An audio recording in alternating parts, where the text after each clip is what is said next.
இதுவரைக்கும் எந்த குரலும் எழுப்பப்படாத நிலையில எந்த வகையிலும் தன்னையும் அல்லது தனக்கு ஏற்பட்ட பிரச்சனைகள்ல கூட பேச முடியாத சூழல்ல இது ஒரு நம்ப தகுந்ததா தெரியல. எனவே இந்த மாதிரியான ஒரு எதிர்பார்ப்பு என்பது நாங்கள் தமிழ்நாட்டில் மாற்றி விடுவோம் என்று சொல்வது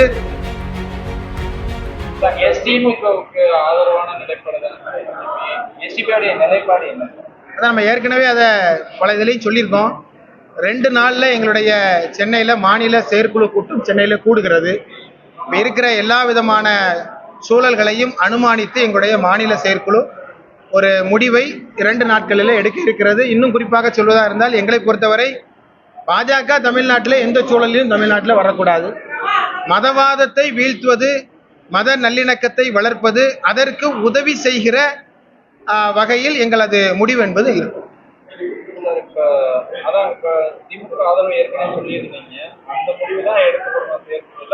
அதான் என்னன்னா ஒரு பிரச்சனை இல்லை. நாங்க உங்கள்ட்ட ஏற்கனவே உள்ளதை நான் ரொம்ப தெளிவுபடுத்திருக்கிறோம். இந்த 2 நாள்ல ஒரு அதிகாரப்பூர்வமான ஒரு மாநில செயற்குழு கூடி சொல்லுவதும் ஒரு தனிப்பட்ட முறையில், ஏன்னா அதற்கான நேரத்தை நெருங்கிட்டேன், எவ்வளவு நாளைக்கு இன்னும் சொல்ல முடியும். அதனால 2 நாள்ல எங்களுடைய மாநில செயற்குழுல சென்னையில இதை பற்றி ஒரு டீட்டெயிலான ஒரு தேர்தல் நிலைப்பாடு அறிவிப்போம். எல்லா விஷயத்தையும் அதை அனுசரிச்சு ஒரு விஷயத்தை நாங்க முடிவெடுத்துட்டோம்னு சொன்னா அந்த முடிவெடுத்ததை அனுசரிச்சு அடுத்தடுத்த கட்டங்களை நோக்கி போகணும்.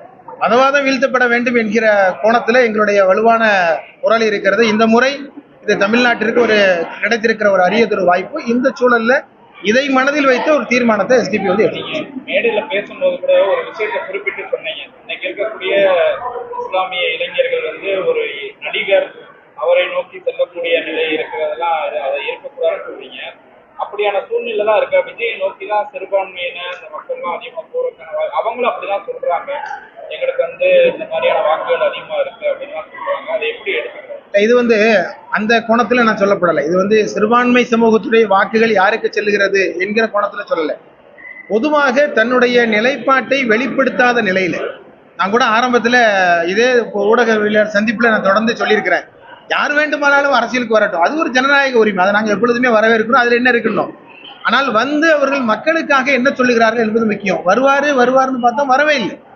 இதுவரைக்கும் எந்த குரலும் எழுப்பப்படாத நிலையில எந்த வகையிலும் தன்னையும் அல்லது தனக்கு ஏற்பட்ட பிரச்சனைகள்ல கூட பேச முடியாத சூழல்ல இது ஒரு நம்ப தகுந்ததா தெரியல.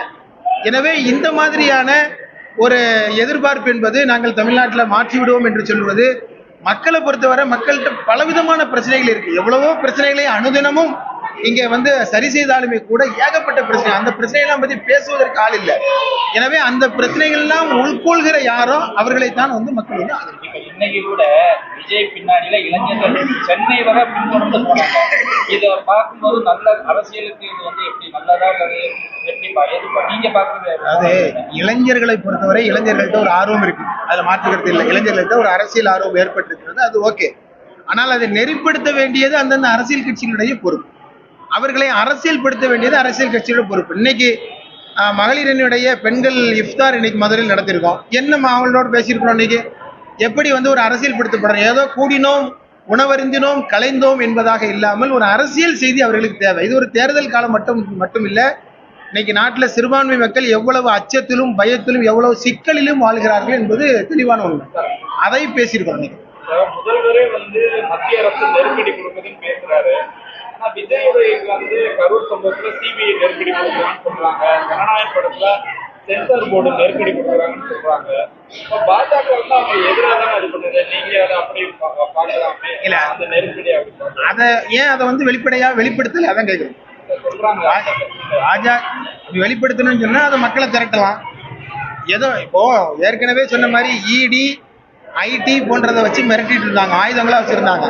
இப்ப சென்சார் கூட ஒரு ஆயுதமா மாத்திருக்கிறாங்க. சொல்ல வேண்டியவர்கள் யார் அதைத்தானே கேட்கணும். இப்ப சொல்லும் பொழுதுதானே இது எல்லாம் ஒரு ரகசியமாக நடக்க வேண்டிய ஒரு விஷயம் இல்லை, இது பரகசியமா நடக்க வேண்டிய விஷயம். இது மக்களிடத்துல பேசப்பட வேண்டிய விஷயம். என்ன ஆபத்து இருக்கு என்பதை மக்களுக்கு சொல்ல வேண்டிய விஷயம்.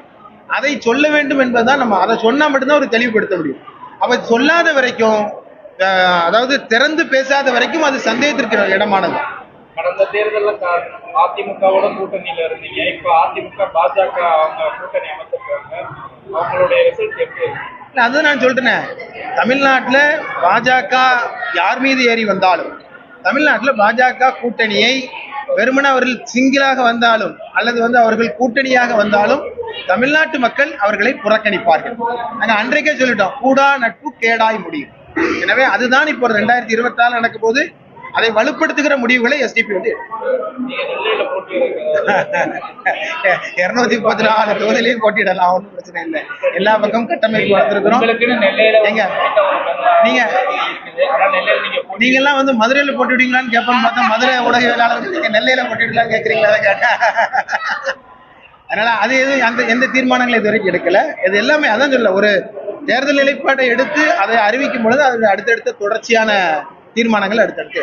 தெரிந்து கொள்ள கீழ்கண்ட கேபிள் மற்றும் DTH நெட்வொர்க்குகளில் எம்நாடு செய்தி தொலைக்காட்சியை காணுங்கள்.